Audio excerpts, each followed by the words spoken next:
네, 오늘 함께 보실 하나님 말씀은 창세기 12장 10절에서 20절 말씀입니다. 창세기 12장 10절에서 20절, 구약성경 15쪽입니다. 네, 우리 한 절씩 교독하도록 하겠습니다. 그 땅에 기근이 들었으므로 아브라함이 애굽에 거류하려고 그리로 내려갔으니 이는 그 땅에 기근이 심하였음이라. 그가 애굽에 가까이 이르렀을 때에 그의 아내 사라에게 말하되 내가 알기에 그대는 아름다운 여인이라. 애굽 사람이 그들을 볼 때 이르기를 이는 그의 아내라 하여 나는 죽이고 그대는 살리리니 원하건대 그대는 나의 누이라 하라. 그러면 내가 그대로 말미암아 안전하고 내 목숨이 그대로 말미암아 소존되리라 하니라.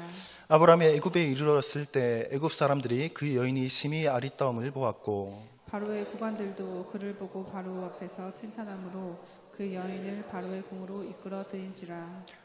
이에 바로가 그로 말미암아 아브라함을 후대함으로 아브라함이 양과 소와 노비와 암수나귀와 낙타를 얻었더라. 여호와께서 아브라함 사의 일로 바로와 그 집에 큰 재앙을 내리신지라. 바로가 아브라함을 불러서 이르되 내가 어찌하여 나에게 이렇게 행하였느냐? 내가 어찌하여 그를 내 아내라고 내게 말하지 아니하였느냐? 내가 어찌 그를 누이라 하여 내가 그를 데려다가 아내를 삼게 하였느냐? 내 아내가 여기 있으니 이제 데려가라 하고. 함께 읽겠습니다. 바로가 그 사람들에게 그의 일을 명하매 그들이 그와 함께 그의 아내와 그의 모든 소유를 보내었더라. 아멘. 네, 할렐루야. 네, 금요 기도회 가운데 나오신 성도님들 환영합니다. 네, 우리가 오늘 본문을 잠깐 살펴보고 말씀을 나누도록 하겠습니다. 오늘 본문을 먼저 보면 이제 본문을 읽으면 너무나 잘 아는 말씀이죠. 아니 익숙한 말씀이죠. 벌써 아브라함 넣으면 뭔가 마음이 친숙합니다. 창세기 설교가 오랜만인 것 같은데요. 이 창세기를 보면 아브라함부터 이제 이삭과 야곱과 요셉까지 쭉 한 사람으로 말미암아 자녀에게 이어지는 그 하나님의 섭리와 인도하심을 보게 됩니다. 그래서 이 아브라함의 그 인생 일대기를 보면 참으로 이렇게 마음이 하나님의 인생 가운데 어떻게 함께 하시는가 하는 것들을 느낄 수 있어서 아브라함의 창세기에 아브라함을 읽고 있으면 참 마음이 든든해지는, 같이 나의 인생 가운데 하나님의 임재가 느껴지는 것 같은 그런 느낌을 가지곤 합니다. 오늘 본문은 그 아브라함의 그 인생 가운데 있었던 일, 너무나 우리가 익숙한 본문이기도 하죠. 먼저 본문을 좀 살펴보면 먼저 알 수 있는 것이 딱 무엇입니까? 첫째로 아브라함이 가나안을 떠나 애굽으로 갔다라는 사실입니다. 두 번째로는 아브라함이 애굽으로 가게 된 이유가 기록되어져 있습니다. 본문은 아브라함이 애굽으로 가게 된 이유를 뭐라고 기록하고 있죠? 기근 때문이다라고 기록하고 있습니다. 기근이라는 것은 이제 흉년으로 인해서 먹을 것이 거의 없는 그런 상태가 되었다라는 말이겠죠. 10절에서 기근이라는 말을 쓰고 있는 거 두 번이나 쓰고 있는 것을 보면 그냥 기근이 아주 심했다라는 것을 아마 짐작할 수 있을 것 같습니다. 그러면 아브라함은 왜 애굽으로 갔을까요? 질문이 너무 쉬운가요? 아브라함이 살던 시대에는 아마 지금처럼 물을 잘 다스릴 수 있는 기술이 있는 때가 아니었기 때문에, 따라서 농사를 짓기 위해서는 풍부한 물과 좋은 땅이 아주 필수적인 상황이었겠죠. 그래서 애굽, 이집트라는 지역, 이 지역을 생각하면 떠오르는 강이 있죠. 나일강. 훌륭하십니다. 질문도 안 했는데 답이. 네, 나일강 유역에 있는 이 지역, 이집트, 애굽, 이 지역은 홍수가 자주 범람했던 강이었습니다. 그래서 범람이 일어나면 퇴적물들이 많이 쌓이게 되고 이 땅은 그래서 비옥한 땅이었던 거죠. 나일강이 있어서 물이 많았으니까 풍부한 물과 비옥한 땅. 이 점 때문에 늘 식량이 풍부했던 지역이라고 합니다. 따라서 아브라함의 입장에서는 애굽으로 내려가는 것, 이 흉년, 기근이 들은 이 시기에 애굽으로 내려가는 것은 너무나 상식적이고 당연한 선택이었다라고 할 수 있을 것 같습니다. 그러나 아브라함이 이 애굽으로 갔다. 그럼에도 불구하고 애굽으로 갔다.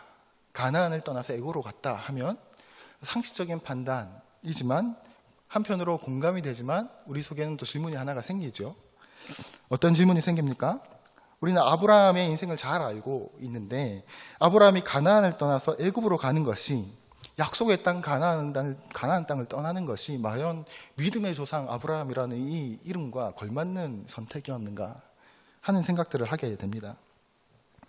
아브라함이었다면 우리는 떠나지 않을 수 있었을지, 나라면 나는 그렇지만 아브라함은 그런 선택을 하지 말았어야 하는 게 아닌가 하는 생각들도 하게 되죠. 어쩌면 아브라함은 믿음이 없었기 때문인가, 아니면 단지 먹고 살기 위해서 가나안을 떠나 애굽으로 갈 수밖에 없었던 상황이었는가. 어쨌든 아브라함은 애굽으로 갑니다. 두 번째로 또 알 수 있는 것은 11절에서 13절을 보면 애굽이 이제 가까이 오는, 이제 애굽으로 가는 길 가운데서 애굽이 가까우니까 아브라함의 마음에 하나의 걱정과 두려움이 생기기 시작했습니다. 아무리 봐도 아내 사라가 너무너무 아름다운 거예요. 아름다운 겁니다. 힘 있는 사람이 모든 것을 차지해야 했던 시대, 그렇죠? 그런 시대에서 그런 시대였기 때문에 아브라함이 아내를 뺏길까 봐 두려워하는 마음이 들었던 것 같습니다. 하지만 마음 깊은 곳에 있는 진짜 두려움은, 또 하나의 두려움은 그것이었겠죠. 아내를 뺏기는 과정에서 자신이 죽을까 두려웠던 마음도 아마 있었을 겁니다. 근데 본문을 보다 보면 저는 어릴 때 이 본문을 봤을 때는 당연히 아내 사례가 아름다웠다라고 하니까 아름다웠나 보다라고 생각했는데, 나중에 본문을 공부하다 보니까 사라의 나이가 65세에서 70세 정도로 추정이 되었다라고 하는 것을 알게 되었습니다. 그러니까 또 물음표가 생기더라고요. 이게 어떻게 또 아름다움을 논할 수 있는가? 근데 도대체 70세의 여인이 얼마나 아름다웠기에 목숨을 걸어야 했을까 하는 생각들도 물음표가 생기죠. 사례가 127세에 죽었다고 하니까 지금 우리나라 나이로 한 50대 후반에서 60세 정도가 되었을 겁니다. 당시에는 연예인처럼 그렇게 관리를 잘할 수 있는 시스템이 있지도 않는 상황이었을 텐데요. 도대체 그 미모가 어떠했길래 도저히 상상이 되지 않죠. 그래서 어떤 학자들은 그때의 미의 기준이 지금 우리의 미의 기준과 다르다라고 말을 합니다. 그때의 기준은 풍요로움을 상징하는, 다시 말해서 자녀를 많이 낳는 것이 미의 상징이다라는 말을 하는 학자들도 있고요. 또 어떤 학자는 사례에게서 풍겨나는 분위기, 그 어떤 사람에게서 풍겨나는 그 기품, 품위 같은 것들이 있지 않습니까? 그런 것들이 흘러 넘쳤을 것이다. 매력이 넘쳐났다라는 거죠. 어찌됐든 분명한 사실은 사례의 미모는 아브라함을 두렵게 만들었습니다. 사례의 미모는 바로를 그리고 애굽을 흔들어 놓을 만큼 아름다운 미모를 가졌다라는 것이 성경이 우리에게 말해주고 있는 사실이라는 거죠. 결국 아브라함은 자신의 목숨을 지키기 위해서 사례를 아내가 아니라 누이라고 거짓말을 합니다. 물론 사례는 실제로 아브라함의 이복 누이였습니다. 다시 말해서 이제 어머니가 다른 누이였던 거죠. 그러니까 어쩌면 아브라함의 말은 100% 거짓말은 아니다라고 할 수도 있겠지만 13절에 등장하는 그대로 말미암아 내가 안전하고 내 목숨이 보존되었으면 좋겠다라는 표현을 봐도 그렇고, 또 사례를 누이라고 하는 거짓말을 하는 의도와 목적을 볼 때 이것은 아브라함이 거짓말을 했다라고 보는 것이 타당한 해석일 것 같습니다. 세 번째로 알 수 있는 것이 14절에서 16절인데요. 아니나 다를까 이제 애굽에 도착을 했습니다. 그랬더니 아브라함이 그 걱정이 적중을 합니다. 너무나 아름다운 사례의 외모로 인해서 애굽에 소문이 난 거죠. 그래서 그 소문이 바로에게까지 들어가고, 이제 바로는 사례를 아내로 맞이하려고 합니다. 당시 이제 결혼 문화에서는 아내를 마주하기 위해서는 그 아내의 가족들에게 많은 예물, 선물을 주는 풍습이 있었습니다. 아름다운 만큼 내 아내가 될 사람이 아름답다고 느끼는 만큼 더 많은 예물을 드리는 것이 풍습이었습니다.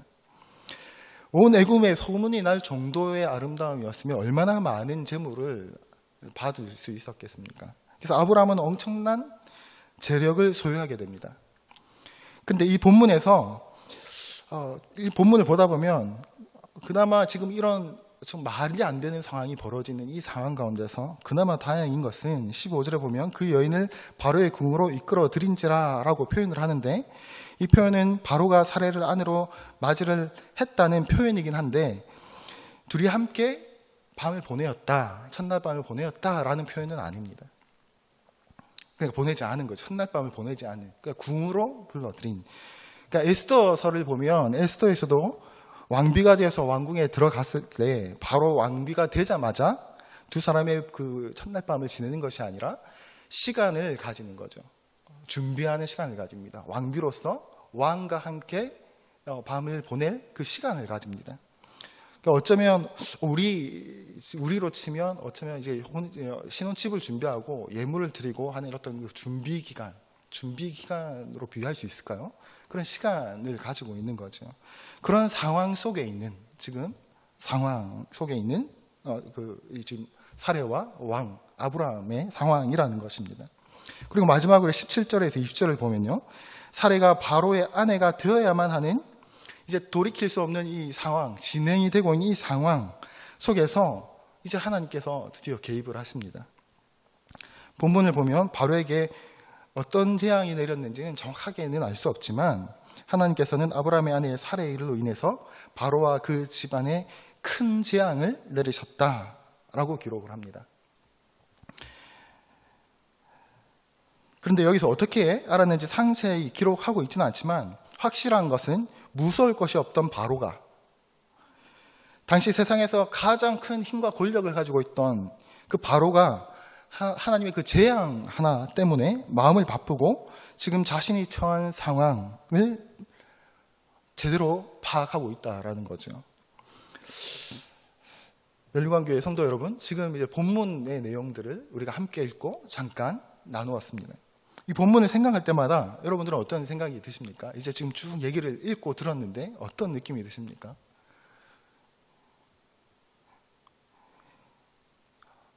이 본문을 보면, 읽고 묵상을 하면 뭔가 시원하지 못한 물음표가 생기죠. 어쩌면 믿음이 좋으시니까 하나님께서 그냥 무조건 아브라함을 도와주시나 보다 이렇게 생각할 수도 있겠지만, 저같이 이렇게 연약한 믿음을 가진 사람들은 이상한데 하는 생각들을 가지게 됩니다. 무슨 질문일까요? 바로 입장에서는 잘못은 아브라함이 했는데 그렇지 않나요?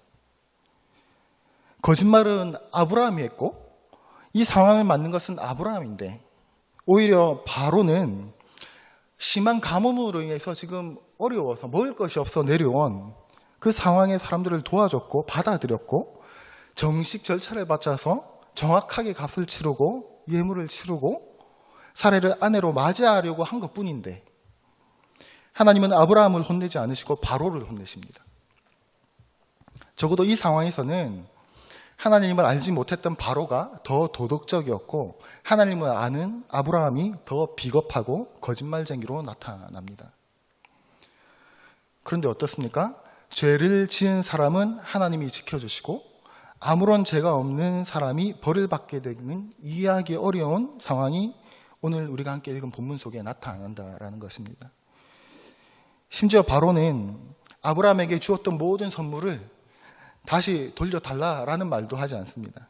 그냥 그대로 빨리 떠나가 달라고 합니다.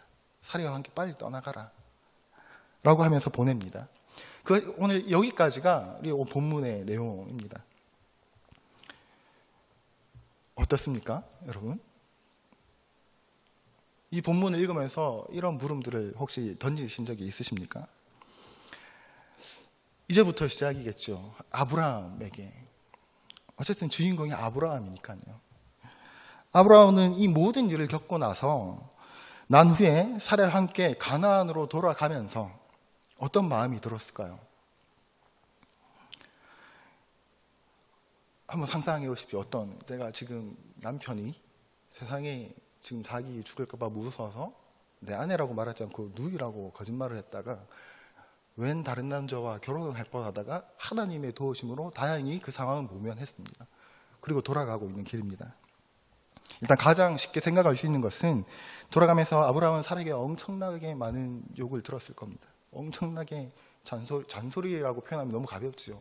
어쩌면 평생에 아마 트집이 되었을지도 모르겠습니다. 많은 재물을 얻었다고 아브라함이 혹시나 기뻐했을까요? 행운이었다, 운이었다, 아니면 뭐 그런 생각들을 했을까요? 아마도 처음에는 그래도 다행이다라는 생각들을 했을 겁니다. 안도하지 않았을까요? 그 두려움 상황 속에서.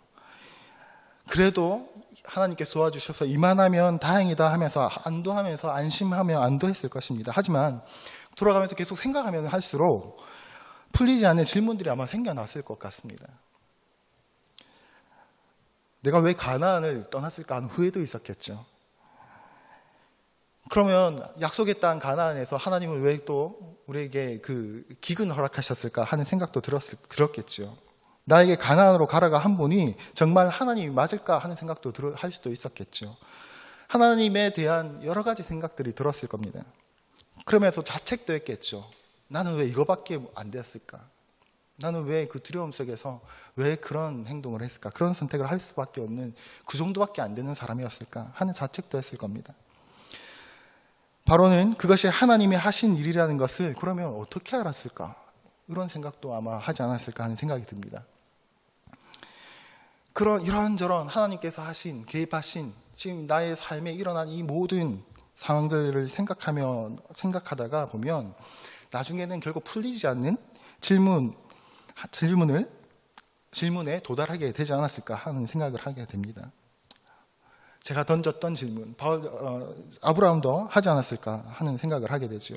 아무런 잘못한 것이 없는 바로가 왜 하나님께 재앙을 받게 되었을까? 내가 잘못했는데. 이런 근본적인 질문을 하게 되지 않았을까 하게 생각을 하게 됩니다. 비도덕적인 행동인 것은 내가 한 것인데, 당시에도 오늘날도 거짓말은 비도덕적인 것이지만 당시에도 거짓말은 매우 비도덕적인 행동이었습니다. 거짓말의 대상이 또 게다가 바로였습니다. 신적인 존재로 추앙받던 애굽 왕의 바로를 속인 것입니다. 죽임을 당하여서 광야로 던져줘도 이상하지 않을 상황 속에서 하나님께서 개입하셔서 자기를 살려내어 주신 거죠. 반대로 한번 생각해 보십시오. 바로 입장에서는 얼마나 억울하고 화가 났겠습니까? 사기를 당한 것도 모자라서 재물도 다 넘겨준 것도 모자라서 영문도 모르는 재앙을 받게 되는데 얼마나 황당했겠습니까? 그런데 바로가 어떻게 합니까? 18절, 19절입니다. 우리 함께 한번 다시 볼게요. 시작. 바로가 아브라함을 불러서 이르되 내가 어찌하여 나에게 이렇게 행하였느냐? 내가 어찌하여 그를 내 아내라고 내게 말하지 아니하였느냐? 내가 어찌 그를 누이라 하며 내가 그를 데려다가 아내를 삼게 하였느냐? 내 아내가 여기 있으니 이제 데려가라 하고. 바로가 오히려 어찌라고 표현하면서 데려가라고 합니다. 화가 났던 걸까요? 아니면 두려움을 느꼈던 걸까요? 짜증이 났던 걸까요? 어쨌든 이 아브라함을 그리고 사례를 더 이상 여기에 두면서 애굽에 두면서 건드렸다가는 큰일이 벌어질 것 같아서 아브라함 뒤에 하나님께서 있다는 것을 알고 있으니 어쩔 수 없이 아브라함을 보내면서 이렇게 표현하는 겁니다. 어찌 나한테 이러냐? 나한테 왜 그러는 거냐? 라고 표현을 하는 거죠. 아무리 생각해도 아브라함의 입장에서는 이 일이 이해되지 않았을 것 같습니다. 그렇게 자신의 삶 가운데 일어난 이 일들을 생각하고 고민하다가 이 질문의 끝에서 아브라함은 자연스럽게 하나님을 떠올리게 되었겠지요. 어떤 질문일까요? 하나님은 대체 어떤 분이신가? 이야기로 전해 듣던 그 하나님, 그 조상의 하나님, 어떤 신 정도가 아니었나? 아니면 우리에서 만났던 내가 만났던 그 하나님이 진짜 하나님이신가? 이분이 누구시길래 나를 이토록 돌보시는가? 이런 상황 가운데서도 잘못은 내가 했는데 왜 나를 지켜주시는 것인가? 라는 생각을 했을 겁니다. 그리고 그 질문들을 통해서 하나님이 누구신지를 아마 조금씩 알아가기 시작했을 겁니다. 자신의 삶에서 일어나는 수많은 퍼즐들이 하나님이 누구신지를 알아감에 따라서 하나씩 맞추어져 가는 것을 경험했을 겁니다. 멸관교회 성도 여러분, 하나님께서 우리를 빚어가시는 그 방법 중에 하나가 바로 이렇게 우리의 삶을 통해서 하나님 자신을 직접 경험케 하고 알려주시는 것입니다. 우리에게 뭔가를 요구하시기 이전에, 우리에게 뭔가를 요구하시기에 앞서서 하나님 자신이 누구시고 하나님 자신이 어떤 분이신지를 우리에게 알려주시는 것이, 우리의 삶을 통해서 경험케 하시며 알려주시는 것이 하나님의 방법이다라는 거죠. 이 본문에서도, 또 앞으로 나타나는 본문에서도 하나님은 끊임없이 하나님 자신을 나타내십니다. 나타낸다는 것이 그냥 하나님 그냥 계시구나 라는 것이 아니라, 인생 가운데서 아브라함의 수많은 그 인생 역정 가운데서 어떻게 자신을 이끌어 가시는지, 하나님의 방법이 무엇인지, 하나님의 임재가 무엇인지, 하나님이 함께 하시는 것이 무엇인지 경험케 하고 나타내 보여주신다라는 거죠. 단순히 기도하며 하나님을 한번 목격하는 것, 단순히 한번 환상을 보는 것, 지금 그런 말을 하고 있는 것이 아닙니다. 그런데 우리가 하는 가장 큰 실수는 하나님이 누구신지를 알아가는 것보다 내가 무엇을 해야 하는지를 더 고민한다라는 겁니다. 물론 우리가 무엇을 해야 하는지 고민하는 것은 필요합니다. 반응을 해야 하고 믿음의 행동을 통해서 무언가를 해야 합니다. 그러나 하나님 입장에서 더 중요한 것은 하나님이 누구신지를 바로 아는 것이죠. 우리는 착각합니다. 삶의 경험을 통해서 살아계신 하나님께서 어떤 분이신지, 그분의 성품에 대한 전인적인 이탁이 없으면, 순종하면 하나님 없으면서, 그런 전인적인 이탁이, 삶에 대한 이탁이 없으면서 그냥 순종하면 하나님 기뻐하신다라는 겁니다. 그냥 순종하면 복 받는다라는 것입니다. 멸류관교회 성도 여러분, 우리는 분명히 해야 합니다.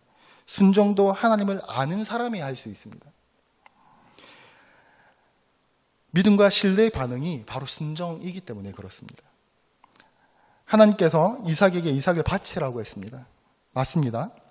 이런 성경의 이야기를 말하면서 순종을 요구하는 것 아니냐, 핵심이 순종 아니냐라고 질문할 것입니다. 그러나 히브리서를 보면 이렇게 기록하지요. 히브리서를 보면 아브라함은 시험을 받을 때 믿음으로 이삭을 드렸으니 그는 약속을 받은 자로 돼 그 외아들을 드렸느니라. 그에게 이미 말씀하시기를 내 자손이 칭할 자는 이삭으로 말미암으리라 하셨으니, 이는 그가 하나님이 능히 이삭을 죽은 자 가운데서 다시 살리실 줄로 생각한지라. 비유컨대 그를 죽은 자 가운데서 도로 받은 것이니라. 아브라함은 그냥 순종, 그냥 맹목적인 복종을 한 것이 아닙니다. 바치라면 바친 것이 아니고 아무런 생각 없이 군대 용어로 까라고 하면 깐 것이 아니라는 것이죠. 아브라함은 하나님이 이삭을 다시 살리실 줄로 생각한지라 이렇게 기록합니다. 하나님께서 이삭을 다시 살리실 것을 알았다라는 것이죠. 아브라함은 하나님이 누구신지를 알았다라는 겁니다. 어떤 분이신지 알았다라는 거죠. 하나님의 성품이 어떤 하나님이신지 알았다라는 겁니다. 그랬기에 이삭을 바칠 수 있었던 거죠. 순종이라는 것은 전적 의탁과 믿음의 반응에서 나오는 것이 순종이다라는 겁니다. 다시 말해서 믿음이라고 하는 것은, 하나님께서 우리에게 원하시는 순종은, 또 우리의 모든 신앙의 행위는 우리가 하나님이 누구신지를 알고 그 관계에 기반을 해서 끊임없이 하나님께 질문하며 알아가며 그 은혜를 기반으로 해서 행해져야 한다라는 겁니다. 하지만 우리는 이것들을 잊어버리고 기계적으로 하라면 하고 무조건적인 복종이 믿음이라고 착각합니다. 그러니 아무리 순종을 하고 행동을 해도 하나님과의 관계가 율법적이고 메말라지는 것입니다. 그리고 내가 이만큼 순종했으니 이만큼 복 주실 것이라는 보상을 기대하게 되는 거죠. 물론 아니라고 말하겠지만 바라게 되어지는 것입니다. 성경은 끊임없이 아버지 하나님께서 원하시는 관계가 무엇인지 우리에게 말씀하고 계십니다. 하지만 아무리 이렇게 말해도 그래도 순종을 말하고 그래도 복종을 말하는 것, 무언가를 잘하는 것이 중요하지 않나 라고 생각할 수 있습니다. 그것이 우리 인간의 한계이기 때문에 그렇습니다. 멸류관교회 성도 여러분, 한번 자신의 모습을, 우리의 인생을 정직하게 한번 돌아보십시오. 하나님께서 우리를 빚어가시는데 저와 여러분들이 한 일이 무엇이 있습니까? 우리라는 존재가 하나님께서 하나님 나라를 이루어 가시는데 얼마나 진정으로 도움이 되고 있습니까? 멸류관교회 성도 여러분, 여러분들은 자신이 하나님께서 빚어 가시기에 좋은 밭이고 좋은 재료라고 생각하십니까? 예배를 좀 드리고 헌금도 좀 하고 사역도 좀 하고 훈련하고 사역한다고 해서 우리가 순종을 잘해서 내가 이만큼 사람답게 살아가고 신앙도 성품도 이만큼 빚어진 것이라고 생각하십니까? 예배의 자리가 아니면, 사역의 자리가 아니면, 훈련의 자리가 아니면 내가 빚어져 갈 방법이 없기 때문에 안 하겠다고, 하기 싫다고 발부둥 치는 우리를 끝까지 부르시고 또 부르셔서 하나님의 그 빚어가심의 길로 인도하시고 또 우리도 모르는 사이에 그 길 안에 두신 것이라는 생각은 들지 않으십니까? 제멋대로 알고 아무것도 아닌 우리를 매번 우리는 잘못 선택하는 것 같아서 후회하는 우리들을 하나님께서 우리를 선택하시고 하나님께서 오늘도 나를 빚어가고 계신다라는 생각들은 들지 않으십니까? 거짓말쟁이 아브라함을 포기하지 않으셨듯이 아내를 팔아먹는 참 파렴치하고 못난 인간을 품어두셨듯이 때로는 세상의 높은 자 바로를 굴복시키면서까지 조금씩 하나님이 누구이신지를 알게 하시고 우리 스스로 믿음의 길로 갈 수 있도록 도우셨던 그 하나님께서 우리를 그렇게 믿음의 사람으로 빚어가고 계시다라는 생각이 들지 않으십니까? 이 말씀을 보면 하나님께서 자신을 어떻게 알려주시는지, 그저 하나님의 힘과 능력을 보여주시는지, 어떤 방법으로 하나님이 아브라함에게 하나님 자신을 나타내 보여주시는지 잘 볼 수 있습니다. 물론 바로 입장에서는 하나님의 능력에 놀랐을 겁니다. 그러나 하나님의 방법은 늘 그렇듯이 용서하시고 품어주심입니다. 하나님은 아브라함을 꾸짖지 않으셨습니다. 하나님은 아브라함에게 너 왜 이렇게 믿음이 연약하냐 라고 말씀하지 않으셨습니다. 어떻게 가나안을 떠날 수가 있냐 라고 말씀하시지도 않습니다. 어떻게 그런 거짓말을 할 수 있냐 라고 하면서 야단치지도 않으셨습니다. 오히려 이해가 되지 않을 정도로 침묵하시고 참으시면서 마치 아브라함의 그 두려움을 이해라도 하시는 듯이 품어주시면서 하나님 자신이 어떤 분이신지 보여주고 알려주고 계신다라는 겁니다. 용서하시고 품어주심을 통해 자신이 누구이신지를 알려주시고 또 알려주시고 또 알려주시면서 그 성품을 누리게 하시는 것이 하나님의 은혜이죠. 그것이 십자가의 은혜이고 그것이 부활의 은혜가 아니겠습니까? 여러분들이 그 은혜가 여러분 삶 가운데 있어 왔고 지금도 그 은혜 가운데 있다라는 것이 믿어지시나요? 내가 나 같은 사람이 하나님의 선택하심을 받았다는 것이 혹시 여러분들 믿어지십니까? 나 같은 사람을 빚어가기 위해서 하나님께서 오늘도 애타게 우리를 이끌어가고 계신다라는 것을 여러분들은 그 사실이 믿어지십니까? 나 같은 사람을 복된 사람이 되게 하시기 위해서 십자가를 지고 골고다를 가시는 그 하나님의 모습이 여러분들은 그려지십니까? 나 같은 사람을 빚어가시기 위해서 천하의 바로까지 무릎 꿇게 하신 그 하나님의 능력이 여러분들은 믿어지십니까? 이대로 떠나버리면 제자들이 절망 가운데 살까봐 부활하신 예수님께서 그 제자들에게 다시 찾아가셨던, 다시 살아나셔서 다시 찾아가시는 그 하나님의 사랑, 예수 그리스도의 사랑이 생각나십니까? 여러분 그것이 믿어지고 느껴지신다면 이제 우리는 하나님의 자녀, 그리스도인이 조금씩 되어져 가고 있는 거죠. 아는 것 말고요. 아브라함의 삶을, 경험을 통하여 하나님을 알게 되어져 가는 것처럼 우리의 인생을 통해서 우리가 하나님을 발견하고 하나님을 알아가고 있다면 이제 조금씩 그리스도인이 되어가고 있다라고 할 수 있을 것입니다. 멸류관교회 성도 여러분, 지금은 너무 희미해 보이지만 우리가 언젠가 하나님의 온전한 작품이 되었을 때 우리는 어쩌면 바울과 같은 고백을 할 수 있을 것입니다. 빌립보서 1장 6절입니다. 너희 안에 착한 일을 시작하신 이가 그리스도 예수의 날까지 이루실 줄을 우리는 확신하노라. 빌립보서 4장 12절 13절입니다. 나는 비천에 처할 줄도 알고 풍부에 처할 줄도 알아 모든 일 곧 배부름과 배고픔과 풍부와 궁핍에도 처할 줄 아는 일체의 비결을 배웠노라. 내게 능력 주시는 자 안에서 내가 모든 것을 할 수 있느니라. 이런 이 고백이 우리의 고백이 될 수 있을 겁니다. 순종했더니 뭔가를 드렸더니 하나님께서 복을 주셨어.